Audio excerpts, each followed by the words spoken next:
Hello दोस्तों, फिर से आप लोगों का स्वागत है आप लोग का अपना यूट्यूब चैनल डिफरेंट क्लासेस में। आप लोगों के लिए लेकर मैं आ चुका हूँ ज्योग्राफी का सेकंड चैप्टर। ठीक है, सेकंड चैप्टर जो कि है वन्य एवं वन्य जीवन संसाधन का मोस्ट वीवीआई क्वेश्चन। ठीक है, तो आप लोगों ने अभी तक अगर ज्योग्राफी का फर्स्ट चैप्टर संसाधन एवं विकास का भी मस्ट वीवीआई क्वेश्चन अगर नहीं देखे तो आप लोग जाकर देख सकते हो, है ना। मैं लिंक दे दूंगा डिस्क्रिप्शन में। ठीक है, और आज हम लोग पढ़ेंगे क्लास 10th का ज्योग्राफी यानी कि भूगोल चैप्टर सेकेंड का वन एवं वन जीवन संसाधन का मोस्ट वीवीआई क्वेश्चन। ठीक है, तो चैनल पे बने रहिएगा और वीडियो को लास्ट तक देखिएगा। ठीक है, और नए हैं तो चैनल को सब्सक्राइब कर लीजिएगा और अपने दोस्तों को शेयर भी कर दीजिएगा। ठीक, तो चलिए वीडियो को स्टार्ट करते हैं। तो हमारा पहला क्वेश्चन है, सुंदरवन राष्ट्रीय पार्क किस राज्य में स्थित है। तो जो सुंदरवन राष्ट्रीय पार्क स्थित है वो पश्चिम बंगाल में स्थित है। कहाँ स्थित है? पश्चिम बंगाल में हमारा सुंदरवन राष्ट्रीय पार्क स्थित है।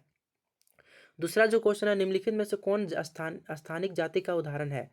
तो जो स्थानिक जाति का उदाहरण है, एशियाई हाथी, निकोबारी कबूतर, हार्नबिल, एशियाई चित्ता। तो निकोबारी कबूतर जो है सो हमारा स्थानिक जाति का उदाहरण है। ठीक है, फिर हमारा तीसरा क्वेश्चन है, निम्नलिखित में से किस राज्य में सर्वाधिक अस्थायी वन क्षेत्र है। ठीक है, बहुत सारे वन पाए जाते हैं। कौन सा? केरल, बिहार, उत्तर प्रदेश, मध्य प्रदेश। तो मध्य प्रदेश में आपका जो है सो बहुत ही ज़्यादा सर्वाधिक स्थायी वन पाए जाते हैं। ठीक, चौथा में लिखा है, पेरियार बाघ रिजर्व किस राज्य में स्थित है। पेरियार बाघ रिजर्व किस राज्य में स्थित है? उत्तर प्रदेश, केरल, मध्य प्रदेश या फिर कर्नाटक। ठीक है, तो हमारा आंसर हो जाएगा केरल। केरल में जो है सो आपका पेरियार बाघ रिजर्व रिजर्व राज पेरियार बाघ रिजर्व जो है सो स्थित है। कहाँ? केरल में। ठीक है, फिर हमारा पांचवा क्वेश्चन है, वन और बंजर भूमि जो सरकार, व्यक्तियों और समुदायों के समावित में होते हैं उन्हें क्या कहते हैं। तो उसको कहते हैं अवगिकृत वन। क्या कहते हैं? अवगिकृत वन। ठीक है, पवित्र वन, उपवन नहीं कहते हैं, आरक्षित वन नहीं कहते हैं, रक्षित वन नहीं कहते हैं, उसको अवगरित अवगिकृत वन कहते हैं। ठीक है, फिर हमारा छठा क्वेश्चन को चलते हैं। छठा क्वेश्चन बोलते हैं, बीज बचाओ आंदोलन क्या था। बहुत ही वीवीआई क्वेश्चन है, आप लोग वीवीआई कर लीजिए इसको।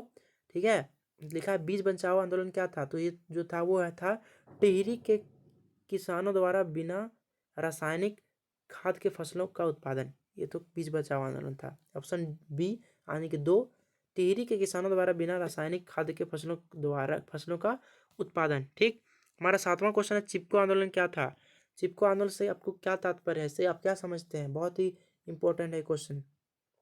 वृक्षों को उगाना, वृक्षों को काटना, वृक्षों की रक्षा करना, वनों की अस्थायी पर कृषि करना। तो हमारा हो जाएगा तीसरा नंबर, वृक्षों की रक्षा करना। ठीक है, ये चिपको आंदोलन था, जो लोग चिपक जाते थे इसमें जाके। ठीक है, कि हम लोग पेड़ को नहीं काटेंगे। ठीक है, तो नहीं काटने देंगे, इसमें जाके चिपक जाते थे, इसलिए कोई का नाम रख दिया चिपको आंदोलन। ओके, लिखा, भारतीय वन जीवन संरक्षण अधिनियम कब लागू किया गया। भारतीय वन जीवन रक्षण अधिनियम कब लागू किया गया। तो 1972 को, 1972 को हमारा जो है सो वन जीवन रक्षण अधिनियम में लागू किया गया। इसके बाद जो है सो जंगल को आप नहीं उजाड़ सकते हो, नहीं तो आपके ऊपर केस किया जाएगा आपके ऊपर। फिर 9वां नंबर पर, किस राज्य ने सर्वप्रथम और कब संयुक्त वन प्रबंधन का प्रस्ताव रखा। तो ये उड़ीसा 1988 में। कब रखा गया था? 1988। फिर जो हमारा 10वां जो क्वेश्चन है वो लिखा है, लुप्त जातियों से क्या तात्पर्य है। लुप्त जातियां पूरी तरह से जो समाप्त हो जाते हैं उसको हम लोग लुप्त जातियां बोलते हैं। ठीक है, यानी कि ऑप्शन दो, पूरी तरह से समाप्त हो जाते हैं उसको हम लोग लुप्त जातियां कहते हैं। ठीक है, फिर हमारा क्वेश्चन 11 नंबर में है कि उड़ीसा और बिहार की जनजातियां शादी के दौरान किस वृक्ष की पूजा करती है। उड़ीसा और बिहार की जो जनजाति समूह है वो कौन सा वृक्ष की पूजा की जाती है। कौन सा? इमली और आम का करता है। ठीक है, हर स्टेट में ना शादी ब्याह में आप लोग देखते होंगे गाँव में कि जब शादी होता है तो कोई भी पेड़ का पूजा करता है। तो उड़ीसा और बिहार में किसका किया जाता है? इमली और आम का। ठीक, दुर्लभ जातियां किसे कहते हैं। तो दुर्लभ जातियां किसे कहते हैं? संख्या कम या सुबेद। ठीक है, ऑप्शन दो, संख्या कम या सुबेद। ओके, फिर हमारा 13वां क्वेश्चन है, कौन सी जाति भारत में काले हिरण की रक्षा के लिए प्रसिद्ध है। गुज्जर या फिर बकरवाल, डोगरा या फिर बिश्नोई। तो बिश्नोई, बिश्नोई जो है सो काले हिरन के लिए प्रसिद्ध है। ठीक, फिर हमारा 14 नंबर का जो क्वेश्चन है वो हो रहा है, राजस्थान के अलवर जिले के 5 गांवों के लोगों ने 1200 हेक्टेयर वन भूमि भैरव देव डाकघर सांचुरी घोषित की दी, है ना, कर दी। इसका क्या उद्देश्य है। तो इसका जो उद्देश्य है वो ऑप्शन हो जाएगा 3, शिकार पर रोक और बाहरी लोगों को घुसपैठ से वन्य जीवन को बचाना। ठीक, फिर हमारा 15 नंबर का जो क्वेश्चन है वो बोल रहा है कि निम्नलिखित में से कौन से एक वनों का ह्रास का कारण नहीं है।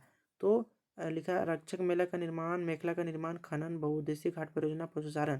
तो इसका हो जाएगा पहला रक्षक मेखला का निर्माण। ठीक, फिर हमारा आ गया लघु यानी कि दीर्घ उत्तरीय प्रश्न। लिखा है पहला नंबर क्वेश्चन पूछ रहा है वन्य प्राणी तथा वनस्पति ह्रास के लिए कौन सी 3 मानव क्रियाएं उत्तरदायी है, व्याख्या कीजिए। तो पहला हमारा रेलवे लाइन, कृषि व्यवस्था, वाणिज्यिकी, वार्षिकी और खनन क्रियाओं में वृद्धि के कारण। ये हमारा वन प्राणी वनस्पति ह्रास के कारण है। आज़ादी के बाद कृषि का फैलाव, स्थानांतरित खेती के चलने पर वनों की कटाई, बढ़ती जनसंख्या के कारण आवास की मांग। ठीक, ये सब बहुत सभी कारण है जो कि वन्य प्राणी तथा वनस्पति ह्रास के क्रियाएं हैं। ठीक, दूसरा है भारत के जैव विविधता की क्षति पहुंचाने वाले 3 कारक स्पष्ट कीजिए। वनों पर निर्भरता, ठीक है, जैव विविधता को कम करता है, क्षति पहुंचाता है, बड़ी विकास पर परियोजनाएं लाता है, बड़ी बड़ी फैक्ट्रियां लगाकर जो सो वनों की कटाई कर दिया जाता है, रेलवे लाइन का विस्तार करता है, खनन खनन करता है। ठीक है, खनन करके जो है सो कोयले सब निकाल देता है, उसके भी परियोजना प्रॉब्लम करता है, आदि कई प्रजातियों के आवास को बाधित करता है। ठीक, फिर हमारा तीसरा क्वेश्चन है कि 3 कारक देकर स्पष्ट कीजिए कि भारत में स्वतंत्रता के बाद वन संवर्धन का ह्रास हुआ है। तो 3 कारण देना आपको। पहला है कृषि का फैलाव, प्रमुख कारण पश्चिम बंगाल में बक्सा टाइगर डोलोमाइट के खनन के कारण गंभीर खतरे में है। कृषि का फैलाव जो बहुत पश्चिमी बंगाल में जो बक्सा टाइगर डोलोमाइट का जो खनन होता है ना वो बहुत गंभीर खतरे में है। फिर दूसरा है नदी घाटी परियोजना के कारणों पर वन का विनाश क्षेत्र है ना, नदी घाटी परियोजना भी बहुत सारे लाता है जिसके कारण जो जंगल की कटाई हो जाता है। फिर हमारा तीसरा है पूर्वोत्तर और मध्य भारत में स्थानांतरित खेती के कारण वनों की कटाई हो जाती है। ठीक, तो ये हमारा 3 कारण था जिसके कारण जो है सो भारत में संसाधन का ह्रास हुआ है। ठीक है, फिर हमारा अगला क्वेश्चन है चौथा में कि बाघ परियोजना पर संक्षिप्त टिप्पणी लिखिए। तो बाघ परियोजना पर संक्षिप्त लिखना है कि ये 1973 में शुरू की गई थी। क्या बाघ परियोजना, क्या गया था बाघ परियोजना। ठीक, बाघों की संख्या निरंतर घटने के कारण यह परियोजना शुरू की गई। अब जब कोई भी देखा कि बाघ का जो संख्या वो घट रहा है तब ये योजना शुरू किया गया। कब, 1973 को। आप देखिएगा ये पूछेगा। प्रोजेक्ट टाइगर परियोजना विश्व की बेहतरीन बेहतरीन परियोजनाओं में से एक है। ठीक है, प्रोजेक्ट टाइगर परियोजना। ओके, फिर हमारा अगला क्वेश्चन है पांचवा में कि वन्य प्राणियों तथा वनों के विनाश के किन्हीं 3 दुष्प्रभावों का वर्णन करें। ठीक है, वन्य प्राणियों तथा वनों का विनाश के किन्हीं 3 दुष्प्रभावों का वर्णन कीजिए। तो पहला है वन कटाई के परोक्ष परिणाम सूखा और बाढ़ है। जैव संसाधन का विनाश संस्कृति विविधता के विनाश से जुड़ा हुआ है। वनों पर आधारित समुदाय निर्भर होते जा रहे हैं और आर्थिक रूप से हाशिए पर पहुंच गए हैं। ठीक है, तो ये 3 कारण है जिसके कारण जो है सो वन प्राणी तथा वनों के विनाश का जो है सो दुष्प्रभाव का कारण है। ठीक, छठा क्वेश्चन है भारत में वनों को कितने भागों में वर्गीकृत किया गया है, व्याख्या कीजिए। तो भारत में वनों को 3 भागों में वर्गीकृत किया गया है। पहला है आरक्षित वन, रक्षित वन और अवर्गीकृत वन। ठीक है, कौन कौन सा है, आरक्षित वन, रक्षित वन और अवर्गीकृत वन। आरक्षित वन अधिक मूल्यवान होते हैं। रक्षित वन और अधिक नष्ट होने से बचाने के लिए अवर्गीकृत वन सरकार, व्यक्तियों और समुदाय के स्वामित्व में होते हैं। ठीक, समझ गए। फिर हमारा 7वां क्वेश्चन है जैव विविधता क्या है। वेरी इंपॉर्टेंट क्वेश्चन है, इसको आप लोग वीवीआई कर लीजिए। ठीक है, यह मानव जीवन के लिए क्यों आवश्यक है। तो पहला है वन्य जीवन और कृषि फसल प्रजातियों की अत्यधिक जैव विविधता पाई जाती है और मानव दूसरे जीवधारी आपस में एक जटिल पारिस्थितिकी तंत्र का निर्माण करता है। ठीक है, क्या जैव विविधता। ओके, देखा विभिन्न प्रकार के जीव जंतु और वन पारिस्थितिक तंत्र में महत्वपूर्ण भूमिका निभाते हैं। ठीक है, 8वां क्वेश्चन है लिखा संयुक्त वन प्रबंधन कार्यक्रम की 3 विशेषताओं का वर्णन कीजिए।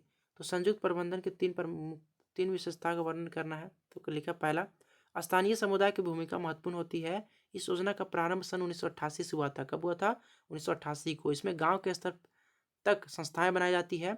ग्रामीण और वन विभाग के अधिकारी संयुक्त रूप से कार्य करते हैं। किसमें, संयुक्त वन प्रबंधन कार्यक्रम। ओके।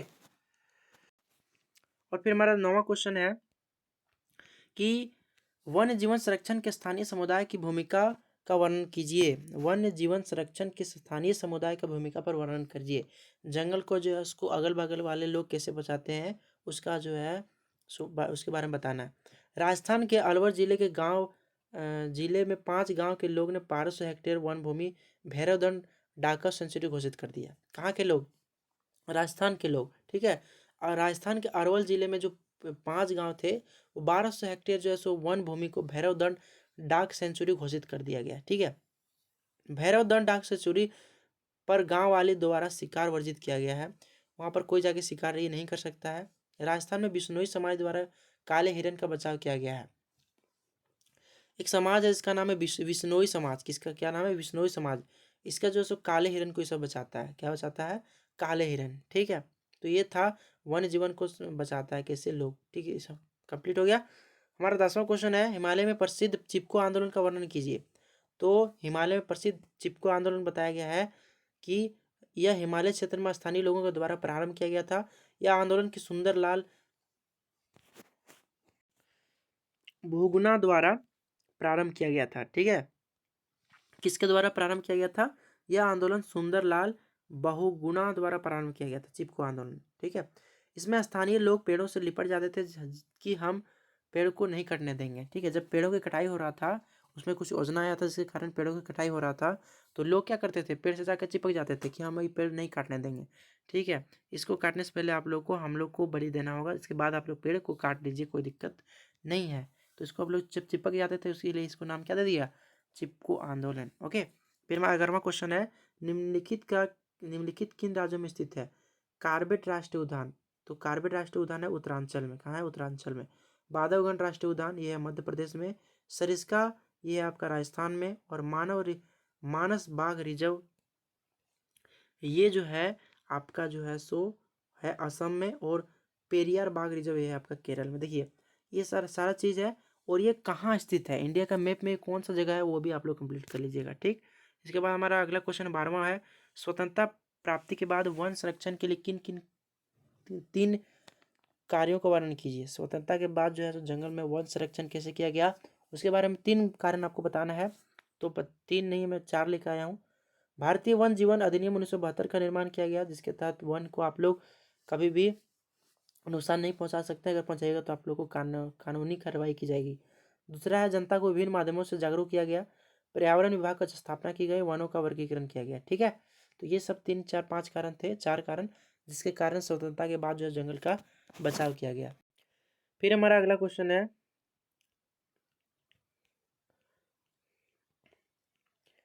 तो हमारा 12वां क्वेश्चन तक ही था इसमें। ओके। तो ये मैंने अभी टोटल करवा दिया आपका जो सेकंड चैप्टर जिसका नाम था वन्य एवं वन्य जीव संसाधन, ठीक है। मैं तीसरा का भी बहुत जल्द लेकर आऊँगा आप लोग को वीडियो में, ठीक है। आप लोग को पर डे बहुत सब वीडियो आप लोग को प्रोवाइड कर रहा हूँ, ठीक है। आप लोग का सोशल साइंस यानी कि ज्योग्राफी में बहुत ही अच्छी तरीके से आप लोगों को एग्जाम जाएगा। आप उसके लिए आप लोग टेंशन नहीं लेना है। और मेहनत कर रहा हूँ। आप लोग भी आप लाइक कीजिएगा, कमेंट कीजिएगा। आप लोग को समझ नहीं आता है तो हमें कमेंट का बहुत ही इंतज़ार रहता है आप लोगों का, ठीक है। और सब्सक्राइब कर लीजिएगा क्योंकि आपका एक सब्सक्राइब हमें बहुत मोटिवेट करता है आगे और वीडियो बनाने में, ठीक है। तब तक मिलते हैं एक और अगली वीडियो में। तब तक पढ़ते रहिए, है ना, अच्छी तरह से। जय हिंद, जय भारत।